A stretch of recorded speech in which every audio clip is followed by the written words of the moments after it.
सुबह का समय था। घने जंगल के बीच एक बड़ी सी प्राकृतिक गुफा थी। कई वर्षों से वही गुफा 3 भाई बहनों मीरा, राघव और रिया का घर था। गुफा के अंदर ही उनका छोटा सा आशियाना बसा हुआ था। तीनों में मीरा सबसे बड़ी थी। वह गुफा के अंदर बने मिट्टी के चूल्हे पर रोटियां बना रही थी। पास ही रिया सिलबट्टे पर मसाले पीस रही थी ताकि खाने के लिए सब्जी तैयार की जा सके। वहीं राघव अपनी कुल्हाड़ी उठाकर जंगल से लकड़ियां लाने के लिए बाहर जाने की तैयारी कर रहा था। राघव, पहले खाना खा ले, फिर जंगल जाना। खाली पेट काम करेगा तो जल्दी थक जाएगा। दीदी, अगर आज ज्यादा लकड़ियां मिल गई तो शाम तक बेचकर थोड़ा आटा, दाल और नमक ले आएंगे। पिछले 2 दिन से हम बस सूखी रोटी खा रहे हैं। और अगर आज लकड़ियाँ अच्छे दाम में बिक गईं तो मैं थोड़ा सा गुड़ भी खाऊंगी। कितने दिन हो गए मीठा खाए हुए। कभी कभी तो लगता है जैसे मीठे का स्वाद ही भूल गई हूँ। जरूर लाएंगे, मीठा भी लाएंगे और सब्जियां भी लाएंगे। लेकिन बस भगवान से दुआ करो कि आज अच्छी लकड़ियां मिल जाए, नहीं तो दुकानदार उन्हें खरीदेगा भी नहीं। अब चलो, सब अंदर चलो, खाना खाकर निकलना भी है। राघव गुफा के अंदर आकर चुपचाप बैठ गया। कुछ देर तक वह खामोश रहा। फिर उसने धीरे से पूछा, दीदी, एक बात पूछूं? हाँ पूछ। क्या हम पूरी जिंदगी यहीं रहेंगे, इसी गुफा को अपना घर मानकर? क्या कभी ऐसा दिन आएगा जब हमारा भी एक अपना घर होगा? पता नहीं राघव, लेकिन जब तक हमारे पास अपना घर बनाने लायक पैसे नहीं हो जाते, तब तक यही हमारा घर है। मुझे तो अब यही गुफा अपना घर लगने लगी है। सुबह पक्षियों की आवाज से नींद खुलती है, शाम को ठंडी हवा चलती है, लेकिन एक कमी हमेशा दिल को चुभती रहती है। कौन सी कमी दीदी? काश माँ और बाबूजी भी आज हमारे साथ होते, तब शायद हम यूं हर छोटी छोटी चीज के लिए तरसते नहीं। उनके रहते हमें कभी किसी बात की चिंता नहीं करनी पड़ती थी। माँ बाबूजी होते तो आज हमें ये दिन कभी नहीं देखने पड़ते। आज भी समझ नहीं आता, चाचा हमारे साथ ऐसा कैसे कर सकते थे। बाबूजी तो उन्हें अपने छोटे भाई से भी बढ़कर मानते थे, हर सुख दुख में उनका साथ दिया। फिर वही चाचा हमारे सबसे बड़े दुश्मन कैसे बन गए? बाबूजी के जाने के बाद चाचा ने कहा था कि वो हमारा सहारा बनेंगे। उन्होंने मुझे कुछ कागजों पर अंगूठा लगवाया, बोले थे कि सरकार से मदद मिलेगी। मुझे क्या पता था कि वो हमारे घर और खेत अपने नाम करवा रहे हैं। उस दिन चाची ने मेरा हाथ पकड़कर घर से बाहर धक्का दिया था। मैं बहुत रोई थी, लेकिन उन्होंने एक बार भी पीछे मुड़कर नहीं देखा। आज भी जब वो दिन याद आता है तो रात भर नींद नहीं आती। ऐसा लगता है जैसे वो दर्द आज भी मेरे दिल में जिंदा है। दीदी, उन्होंने हमारे साथ गलत किया है, ऊपर वाला उन्हें सजा जरूर देगा। चलिए हम खाना खा लेते हैं। तीनों ने साथ बैठकर सूखी रोटियां खाईं। खाना खत्म होते ही मीरा ने रस्सी उठाई, राघव ने कुल्हाड़ी कंधे पर रखी और रिया ने बांस की टोकरी उठा ली। तीनों रोज की तरह जंगल के और अंदर लकड़ियां इकट्ठा करने निकल पड़े। तीनों जंगल की ओर बढ़ने लगे। उनके मन में एक ही उम्मीद थी कि आज ज्यादा लकड़ियां मिल जाए, तभी उन्हें बेचकर घर के लिए थोड़ा सा राशन लाया जा सके। कुछ दूर जंगल के अंदर पहुंचते ही उन्हें एक विशाल पेड़ जमीन पर गिरा हुआ दिखाई दिया। उसे देखकर तीनों वहीं रुक गए। दीदी, उधर देखो, उस पेड़ की सूखी डाल कितनी मोटी है। अगर वो मिल जाए तो आज आधा दिन का काम एक ही बार में हो जाएगा। सावधानी से काटना, नीचे खड़े मत रहना, डाल गिरते समय चोट लग सकती है। उधर शंकर अपने खेत के किनारे चारपाई पर आराम से बैठा लहलहाती फसल को देख रहा था। इतने में कमला उसके पास आकर खड़ी हो गई। सुनते हो जी, खेत में काम करने वाले मजदूर कह रहे थे कि इस बार फसल बहुत अच्छी होने वाली है। अच्छी क्यों नहीं होगी? अब पूरे खेत हमारे हैं। सच कहूं, अगर तुम्हारे बड़े भाई की जमीन हमारे नाम नहीं होती तो आज ये सुख चैन हमें कहाँ मिलता। बिल्कुल सही कह रही हो। बस एक बात का ध्यान रखना, अगर मीरा, रिया और राघव कभी वापस आकर इस जमीन पर अपना हक मांगने की कोशिश करें तो उन्हें दहलीज के अंदर भी मत आने देना। जिस दिन आएंगे उसी दिन ऐसी बेइज्जती करके भगाऊंगी कि दोबारा इस गांव की तरफ देखने की भी हिम्मत नहीं करेंगे। अरे पगली, बेकार की चिंता मत कर। सारे कागज हमारे नाम हैं। अब ये खेत, ये घर सब हमारा है। वो चाहकर भी कुछ नहीं बिगाड़ सकते। उधर जंगल में मीरा, रिया और राघव लकड़ियों का गट्ठर बांध ही रहे थे कि अचानक पास की झाड़ियों से किसी के कराहने की आवाज आई। दीदी, आपने सुना? लगता है कोई जंगली जानवर है। नहीं, ये किसी इंसान की आवाज है। नहीं दीदी, हमें वहां नहीं जाना चाहिए। ये बहुत घना जंगल है, पता नहीं कौन हो। अगर कोई जाल हुआ या कोई मुसीबत हुई तो? सच में कोई मुसीबत में हुआ तो हम उसे ऐसे कैसे छोड़ दें? चलो पहले पास जाकर देखते हैं, शायद उससे हमारी मदद की जरूरत हो। तीनों भाई बहन धीरे धीरे झाड़ियों की तरफ बढ़ने लगे। झाड़ियों के पीछे एक बूढ़ा आदमी पड़ा था। पास ही लकड़ियों का गट्ठर बिखरा हुआ था। अरे दीदी, इन्हें तो काफी चोट लगी है। ऐसा लग रहा है जैसे ये कहीं बुरी तरह गिर गए हों। लगता है इनकी कमर में भी चोट लगी है और हाथ पैरों में भी काफी चोट आई है। बाबा, क्या हुआ आपको? बेटी, मेरा पैर फिसल गया। मैं कब से यहीं पड़ा हुआ हूँ। सोच रहा था कोई तो आएगा, कोई तो मुझे देखेगा, लेकिन अब तक कोई भी इधर नहीं आया। बाबा, आप हमारे कंधे का सहारा लीजिए। हम आपको आपकी झोपड़ी तक छोड़ देंगे। मेरी झोपड़ी यहाँ से बहुत दूर है बेटा। कोई बात नहीं, जितनी दूर होगी हम चल लेंगे। तीनों भाई बहनों ने बुजुर्ग को सहारा दिया। जैसे ही वे उनके साथ चलने लगे, तभी अचानक तेज बारिश शुरू हो गई। सभी जल्दी जल्दी झोपड़ी की ओर बढ़ने लगे। तीनों भाई बहन बुजुर्ग को सहारा देते हुए उनके पीछे पीछे चलने लगे। बारिश लगातार तेज हो रही थी। उन्हें इस बात की चिंता भी थी कि आज लकड़ियाँ नहीं बेच पाए, लेकिन उस समय उनके लिए बुजुर्ग की मदद सबसे ज़्यादा ज़रूरी थी। धीरे धीरे चलते हुए वे सभी छोटी सी झोपड़ी में पहुंच गए। बच्चों, यही मेरा छोटा सा घर है। कई सालों से मैं यहीं अकेला रहता हूँ। अब इस झोपड़ी में मेरे अलावा कोई नहीं रहता। लेकिन बाबा जी, आप अकेले क्यों रहते हैं? आपके परिवार में कोई नहीं है? आपकी पत्नी, आपके बच्चे? बेटी, मेरी पत्नी को इस दुनिया से गए 7 साल हो चुके हैं। उसके बाद मेरे दोनों बेटे शहर चले गए। शुरू शुरू में कहते थे कि मुझे भी अपने साथ ले जाएंगे, लेकिन धीरे धीरे उन्होंने आना ही छोड़ दिया। अब कई साल हो गए, ना उनका कोई हाल मिला और ना ही उन्होंने कभी मेरी खबर ली। तब से मैं इसी झोपड़ी में अकेला रह रहा हूँ। आज तुम लोगों ने जिस तरह अपना काम छोड़कर मेरी मदद की है, ऐसा अपनापन तो मुझे अपने भी नहीं दे पाए। बाबा जी, ऐसा मत कहिए। बड़ों की मदद करना हमारा फर्ज है।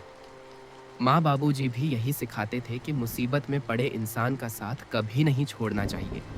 बुजुर्ग तीनों को बड़े स्नेह से देखते रहे। उनके चेहरे पर पहली बार सुकून दिखाई दे रहा था। बाहर बारिश अब भी हो रही थी।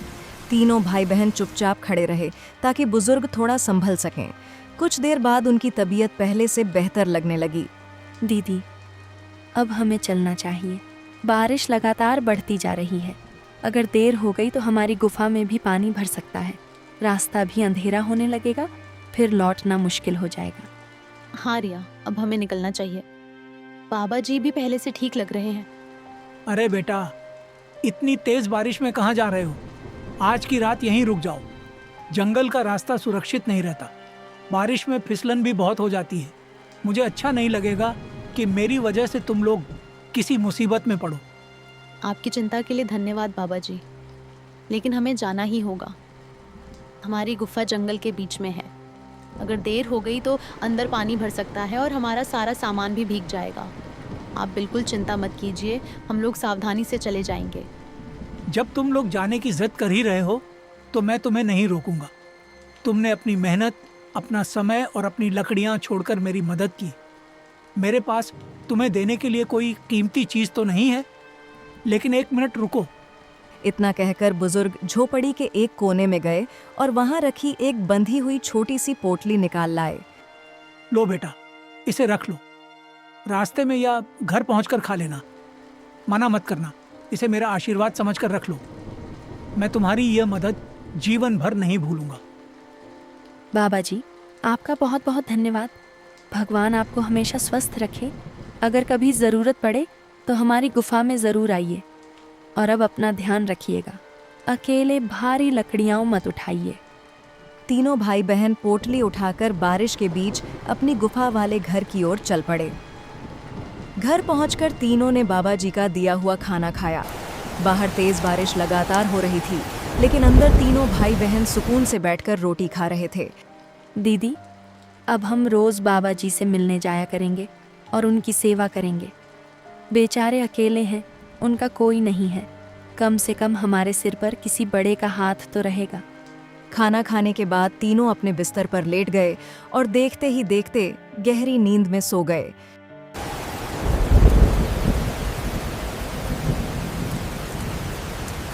अगली सुबह तीनों भाई बहन हमेशा की तरह जल्दी उठे।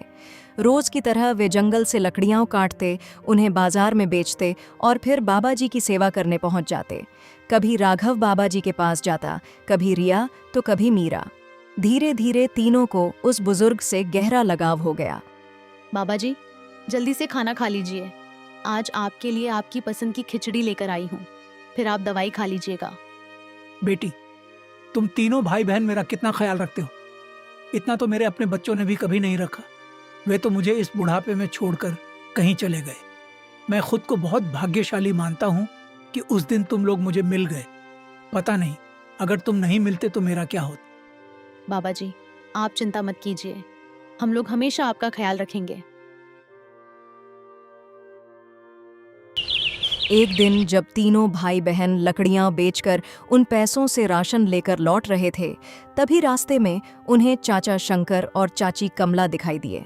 चाचा शंकर और चाची कमला के चेहरे पर उन्हें देखकर तिरस्कार भरी मुस्कान आ गई। अरे रे, इनका हाल तो देखो, किस्मत ही खराब है इनकी। मुझे तो जरा भी तरस नहीं आता। थोड़ी अक्ल होती तो आज ये दिन नहीं देखने पड़ते।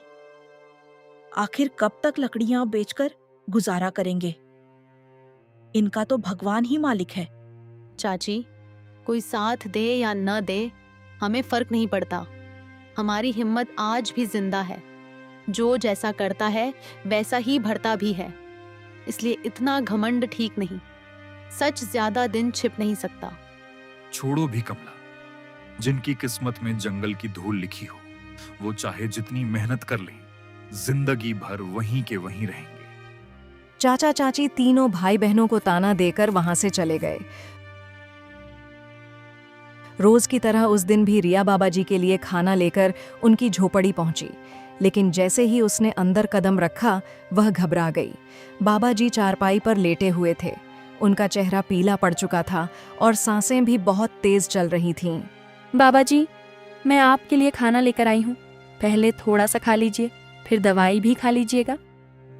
बेटी, अब मेरा आखिरी समय आ गया है। जल्दी से मीरा को बुला लाओ। मैं तुम दोनों को एक बहुत जरूरी बात बताना चाहता हूँ। रिया की आंखों में आंसू भर आए। वह दौड़ती हुई गुफा पहुंची और मीरा को लेकर वापस आई। राघव रात भर लकड़ियां काटने की थकान के कारण गहरी नींद में सो रहा था, इसलिए उसकी नींद नहीं खुली। बाबा जी, आपको क्या हो गया? मैं अभी वैद्य जी को बुलाती हूँ। नहीं बेटी, अब वैद्य भी कुछ नहीं कर पाएगा। मेरे पास बहुत कम समय है। जो कह रहा हूँ ध्यान से सुनो। इतना कहकर बाबा जी ने चारपाई के पास रखा एक पुराना कपड़े का थैला उठाया। उसमें से उन्होंने एक पुराना पीतल का तराजू निकाला और दोनों बहनों के सामने रख दिया। बेटी, ये कोई साधारण तराजू नहीं है। कई साल पहले एक घायल साधु की सेवा करने पर उन्होंने मुझे यह तराजू दिया था। उन्होंने कहा था कि इसमें केवल मेहनत और ईमानदारी से लाई हुई चीजें ही 5 गुना बढ़ेंगी, पैसे नहीं। लेकिन अगर कभी लालच या बेईमानी की चीज इसमें रखी तो इसकी सारी शक्ति हमेशा के लिए समाप्त हो जाएगी। मीरा और रिया आश्चर्य से तराजू को देखने लगीं। मैंने कभी इसका इस्तेमाल नहीं किया। मैंने सोचा था कि जब मेरे बच्चे मेरे पास आएंगे तब मैं ये तराजू उन्हें दूंगा, लेकिन अब इसकी मुझे कोई जरूरत नहीं है। तुम तीनों ने बिना किसी स्वार्थ के मेरी सेवा की है। इसलिए आज मैं ये तराजू तुम्हें सौंप रहा हूँ। एक बात हमेशा याद रखना, इस तराजू का रहस्य केवल एक बार ही बताया जा सकता है। राघव यहाँ नहीं है, इसलिए उसे भी ये बात कभी मत बताना। अगर ये रहस्य किसी और को पता चला तो इसकी सारी शक्ति उसी पल समाप्त हो जाएगी। दोनों बहनों ने आंसू भरी आंखों से सिर हिलाया। इतना कहकर बाबा जी ने एक लंबी सांस ली। उनकी आंखें धीरे धीरे बंद हो गईं। देखते ही देखते उनका हाथ ढीला पड़ गया। बाबा जी इस दुनिया को छोड़कर हमेशा के लिए जा चुके थे। मीरा और रिया फूट फूट कर रोने लगीं। एक बार फिर उनके सिर से किसी अपने का साया उठ गया था। रिया और मीरा ने गांव के प्रधान को बाबा जी की मृत्यु की सूचना दी। इसके बाद वे तराजू लेकर वहां से अपनी गुफा की ओर लौट आईं। अगली सुबह जब राघव की नींद खुली तो उसने देखा कि मीरा और रिया चुपचाप बैठी थीं। दोनों की आंखें रो रो कर लाल हो चुकी थीं। दीदी, क्या हुआ? आप दोनों इतनी उदास? राघव, बाबा जी अब हमारे बीच नहीं रहे। कल रात उनका देहांत हो गया। ये सुनते ही राघव कुछ पल के लिए बिल्कुल शांत हो गया। उसकी आंखें भर आईं। ऐसा कैसे हो गया दीदी? कल ही तो मैं उनसे मिलने वाला था। तीनों भाई बहन देर तक बाबा जी को याद करके रोते रहे। फिर उन्होंने खुद को संभाला। जीवन रुकने वाला नहीं था, इसलिए वे हमेशा की तरह अपने काम में लग गए। उस रात जब राघव गहरी नींद में सो गया, तब मीरा ने धीरे से बाबा जी का दिया हुआ तराजू बाहर निकाला। दीदी, बाबा जी तो हमें छोड़कर चले गए, लेकिन जाते जाते हमारे लिए एक सहारा छोड़ गए। क्यों ना इसे एक बार आजमा कर देखें? हाँ रिया, इसमें थोड़ा सा आटा रखकर देखते हैं। मीरा ने तराजू में मुट्ठी भर आटा रखा। देखते ही देखते वह कई गुना बढ़ गया। दोनों बहनें हैरानी से एक दूसरे को देखने लगीं। रिया, अब समझ में आया कि भगवान ने बाबा जी को हमारी जिंदगी में क्यों भेजा था। लेकिन हमें इसका इस्तेमाल केवल मेहनत और ईमानदारी से करना है, कभी लालच नहीं करना। हाँ दीदी, हम हमेशा बाबा जी की बात याद रखेंगे, इस तराजू का सही इस्तेमाल करेंगे और अपनी मेहनत भी हमेशा जारी रखेंगे। अगले दिन हमेशा की तरह राघव लकड़ियां लेकर जंगल चला गया। उसके जाने के बाद मीरा और रिया ने बाजार से खरीदी हुई थोड़ी सी सब्जियां बाबा जी के दिए हुए तराजू में रखीं। देखते ही देखते सब्जियां कई गुना बढ़ गईं। रिया देख, ये सारी सब्जियां बढ़ गई हैं। अब हम इन्हें बेचेंगे। जो पैसे मिलेंगे उनसे फिर थोड़ी सी सब्जियां खरीदेंगे। उन्हें इस तराजू में बढ़ाकर दोबारा बेचेंगे। इससे हमारी मेहनत भी बनी रहेगी और धीरे धीरे हमारी गरीबी भी दूर हो जाएगी। फिर हम पैसे जोड़कर राघव का किसी अच्छे स्कूल में दाखिला करवाएंगे और जब हम अपने पैरों पर खड़े हो जाएंगे तब यह तराजू किसी जरूरतमंद को दे देंगे या फिर इसी से लोगों की मदद करेंगे। हाँ दीदी, और फिर हम इस गांव में भी नहीं रहेंगे। यहाँ किसी ने हमारा साथ नहीं दिया। हम शहर में किराए का छोटा सा घर ले लेंगे। बाबा जी ने हमें जिंदगी बदलने का एक मौका दिया है, हम इसे कभी बर्बाद नहीं होने देंगे। दोनों बहनें उन्हें लेकर बाजार पहुंचीं और बेच दीं। उस दिन उन्हें पहले से कहीं ज्यादा पैसे मिले। धीरे धीरे यह उनका रोज का काम बन गया। राघव लकड़ियां बेचता और मीरा रिया सब्जियां बेचने लगीं। अब उनकी आमदनी बढ़ने लगी और तीनों का गुजारा पहले से कहीं बेहतर होने लगा। सब्जियां कहाँ से आ रही थीं, ये राघव को नहीं मालूम था। उसके मन में कई सवाल उठ रहे थे। इसलिए एक दिन राघव ने उत्सुकता से मीरा से पूछा, दीदी, एक बात पूछूं? ये इतनी सारी सब्जियां आप दोनों लाती कहाँ से हो? हमारे पास तो ना खेत है और ना ही इतने पैसे कि रोज इतनी सब्जियां खरीद सके। मीरा और रिया एक दूसरे का चेहरा देखने लगीं। वे चाहकर भी तराजू का रहस्य उसे नहीं बता सकती थीं। अरे राघव, जंगल के उस पार एक जगह है, वहां से सस्ती सब्जियां मिल जाती हैं।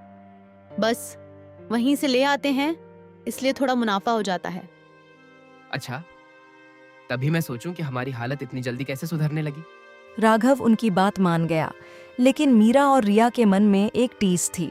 वे अपने छोटे भाई से कोई बात छिपाना नहीं चाहती थीं।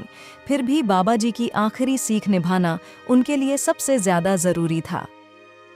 एक दिन मीरा और रिया हमेशा की तरह बाजार में सब्जियां बेच रही थीं। तभी दूर खड़े चाचा शंकर और चाची कमला की नजर उन पर पड़ी। दोनों की आंखें फटी की फटी रह गईं। उन्होंने देखा कि लोग उनकी सब्जियां खरीदने के लिए लाइन लगाए खड़े थे। अजी, ये दोनों सब्जियां बेचने कब से लगी? इनके पास न खेत है न जमीन, फिर इतनी सारी सब्जियां आती कहां से हैं? और देखिए कितनी कमाई हो रही है इनकी। हाँ, मुझे भी यही शक हो रहा है। जरूर कोई राज्य है। कल जब ये दोनों बाजार जाएंगी तब हम इनकी गुफा में जाएंगे। राघव अगर होगा भी तो उसे संभाल लेंगे। वह तो सीधा साधा लड़का है। अगली सुबह मीरा और रिया बाजार जाने की तैयारी करने लगीं। राघव, जब तक हम वापस न आ जाए गुफा से कहीं मत जाना। ठीक है दीदी। दोनों बहनें हमेशा की तरह तराजू को कपड़े में लपेटकर गुफा के एक कोने में छिपाकर चली गईं। कुछ देर बाद चाचा शंकर और चाची कमला वहां पहुंच गए। राघव बेटा, तेरी बहुत याद आ रही थी, इसलिए सोचा तुझसे मिलते हुए आई। तेरी बहनें तो हमसे नाराज ही रहती हैं। न जाने हमसे ऐसी कौन सी गलती हो गई कि आज तक हमसे इतना गुस्सा है। लेकिन तू तो अच्छा बच्चा है बेटा, कम से कम दूर से ही आकर हमें थोड़ा सा पानी पिला देता तो अच्छा लगता। अरे चाची जी, आइए, आप दोनों यहाँ आइए। मुझे तो आपको देखकर बहुत अच्छा लगा। आप लोग यहीं रुकिए, मैं कुएं की तरफ से पानी लेकर आता हूँ और खाने के लिए भी कुछ लेकर आता हूँ। राघव जैसे ही पानी लेने कुएं की तरफ गया, चाचा चाची गुफा के अंदर आ गए। तभी शंकर और कमला की नजर गुफा के एक कोने में रखी कपड़े की बंधी हुई पोटली पर पड़ी। लगता है यही कोई कीमती चीज है। देखो, इसे कितने संभाल कर रखा है। कमला ने तुरंत वह पोटली उठाई और दोनों चुपचाप वहां से निकल गए। कुछ देर बाद राघव पानी लेकर लौटा, लेकिन चाचा चाची जा चुके थे। अरे, ये लोग बिना बताए ही चले गए। शाम को जब मीरा और रिया वापस लौटीं, तो उन्होंने देखा कि पोटली अपनी जगह पर नहीं थी। दोनों के चेहरे का रंग उड़ गया। राघव, यहाँ रखी पोटली कहाँ गई? क्या तुम गुफा से कहीं बाहर भी गए थे? मैंने तुम्हें कहा था ना, जब तक हम वापस न आए यहीं रहना। नहीं दीदी, मैं कहीं नहीं गया। लेकिन चाचा जी और चाची जी आए थे, मैंने उन्हें बैठाया था। मैं पानी लेने गया, फिर वापस आया तो वे दोनों जा चुके थे। जो लोग इतने सालों तक हमारा हाल पूछने नहीं आए, वे अचानक हमारा हाल जानने क्यों आते? मुझे पूरा यकीन है हमारी पोटली वही लोग लेकर गए हैं। राघव, तुम यहीं रहना। मैं और रिया अब भी उनसे हमारी पोटली वापस लेकर आते हैं। उधर शंकर और कमला कमरे का दरवाजा बंद करके पोटली खोल चुके थे। अरे, इसमें तो बस एक पुराना सा तराजू है। मैं तो समझ रही थी इसमें सोना चांदी होगा। नहीं कमला, बात कुछ और है। मीरा और रिया इस तराजू को इतने संभाल कर रखती थीं, जरूर इसमें कोई बड़ा राज छिपा है। मीरा और रिया तुरंत चाचा शंकर के घर पहुंच गईं। चाचा जी, चाची जी, जल्दी बाहर आइए। चाचा जी, हमारा तराजू अभी के अभी वापस कर दीजिए। पहले आपने हमारा घर और जमीन छीनी, अब हमारी आखिरी निशानी भी चुरा ली। आखिर कब तक हमारे पीछे पड़े रहेंगे? अरे, कैसा झूठा इल्जाम लगा रही हो? हमें किसी तराजू के बारे में कुछ नहीं पता। जंगल में रहती हो, क्या पता उसे चूहे उठा ले गए हों या कहीं खो गया हो। अब यहाँ से निकल जाओ। इतना कहकर शंकर और कमला अंदर चले गए। उन्होंने तराजू देने से साफ इनकार कर दिया और मीरा व रिया को झूठा साबित कर दिया। यह देखकर रिया उदास होकर मीरा से बोली, दीदी, इन लोगों ने फिर हमारे साथ धोखा कर दिया। अब हम क्या करेंगे? हमारा आखिरी सहारा भी छिन गया। हमने कितने सपने देखे थे। अब फिर से वही गरीबी की जिंदगी जीनी पड़ेगी। नहीं रिया, रो मत। लालची लोगों का कभी भला नहीं होता। भगवान सब देख रहे हैं। चलो घर चलते हैं। दोनों बहनें उदास होकर गुफा की ओर बढ़ने लगीं। गुफा पहुंचते ही राघव उनके पास आया। क्या हुआ दीदी? उस पोटली में ऐसा क्या था? आप दोनों इतनी परेशान क्यों हैं? सब मेरी गलती है। मैं चाचा चाची की मीठी बातों में आ गया। मुझे माफ कर दीजिए। नहीं राघव, इसमें तेरी कोई गलती नहीं है। ये सब हमारी किस्मत का खेल है और उस पोटली के बारे में हम अभी तुझे कुछ नहीं बता सकते। समय आने पर सब बता देंगे। कुछ देर बाद राघव लकड़ियां काटने जंगल चला गया। मीरा और रिया चुपचाप बैठी थीं। तभी गुफा के बाहर किसी के आने की आहट हुई। उन्होंने देखा सामने चाचा शंकर की बेटी पायल खड़ी थी। अरे पायल, तू यहाँ? अगर चाची ने देख लिया तो बहुत मुसीबत हो जाएगी। दीदी, मैं अब तक चुप थी। मुझे लगता था कि मेरे माँ बाप अच्छे इंसान हैं, लेकिन कल मैंने उनकी सारी बातें अपने कानों से सुन ली। तब मुझे पता चला कि उन्होंने ही आपका तराजू चुराया है। मुझे शर्म आती है कि मैं ऐसे लालची लोगों की बेटी हूँ, इसलिए मैं आपकी मदद करने आई हूँ। लेकिन पायल, हम चाचा जी का सच सबके सामने कैसे लाएंगे? पहले उन्होंने हमारी जमीन हड़प ली और अब हमारा तराजू भी चुरा लिया। रिया, अब समय आ गया है कि उनका सच सबके सामने आए। पायल, तू हमारी एक मदद कर। कल पूरा दिन इसी गुफा में छिपकर रहना। जब तक मैं तुझे बुलाऊं नहीं, बाहर मत आना। ठीक है दीदी, जैसा आप कहेंगी वैसा ही करूंगी। वैसे भी अब उस घर में रहने का मन नहीं करता। अगली सुबह अजी, सुनते हो? पायल घर में कहीं दिखाई नहीं दे रही। पता नहीं कहाँ चली गई। मुझे पूरा यकीन है उसे मीरा ने ही कहीं छिपाया है। अभी सरपंच के पास चलता हूँ, आज उसकी सारी अकड़ निकाल देता हूँ। कुछ ही देर बाद शंकर ने पंचायत बुलवा ली। थोड़ी ही देर में सरपंच और गांव के कुछ लोग वहां इकट्ठा हो गए। सरपंच ने मीरा को अपने सामने बुलाया। मीरा, शंकर का कहना है कि तुमने पायल को छिपा दिया है। सच सच बताओ, क्या ये बात सही है? नहीं सरपंच जी, मैंने पायल को कहीं नहीं छिपाया। लेकिन आज सुबह मैंने देखा कि एक चिड़िया पायल को उठाकर ले जा रही थी। अरे पागल हो गई हो क्या?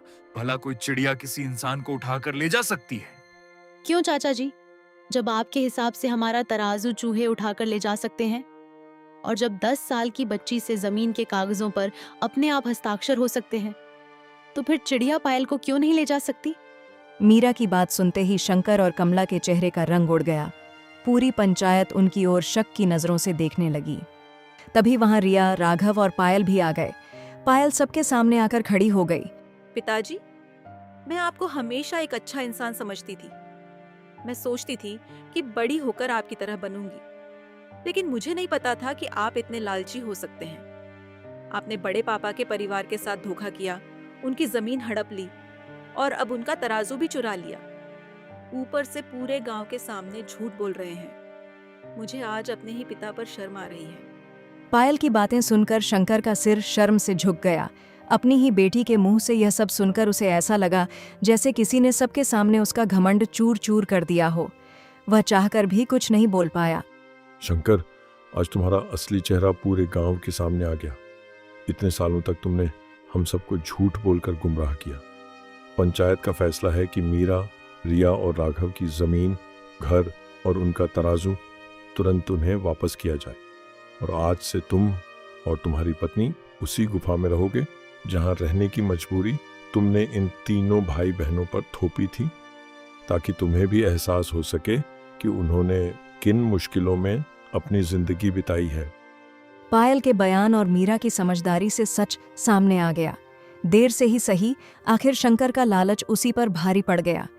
नमस्ते दोस्तों, मैं हूँ निधि। अगर कहानी पसंद आए तो लाइक ज़रूर करें